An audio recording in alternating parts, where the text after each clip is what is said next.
قرآن چیخ چیخ کے کہہ رہے ہیں کہ جو نماز نہیں پڑھتا اللہ کے ہاں وہ مسلمان نہیں ہے۔ صحیح مسلم میں یہ حدیث لکھی ہے 246 کہ بندے کے کفر اور ایمان، شرک اور اسلام کے درمیان فرق کی نماز ہے۔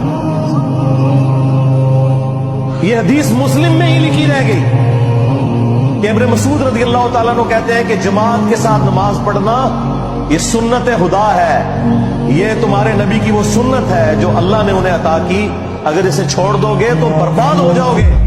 رسول اللہ کے زمانے میں اگر کوئی بیمار بھی ہوتا اور دو بندوں کے سہارے مسجد میں آ کے نماز پڑھ سکتا تو اس کی کوشش ہوتی کہ میں مسجد میں جماعت سے نماز پڑھوں، کہیں مجھے منافق نہ شمار کر لیا جائے۔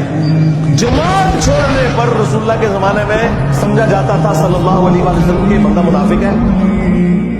صحابہ کرام کو، اہل بیت کو کب معلوم تھا کہ ایسی امت بھی آنے والی ہے جو آپ سے بڑا عشق رسول ہونے کا دعویٰ کرے گی اور نماز ایک نہیں پڑھے گی۔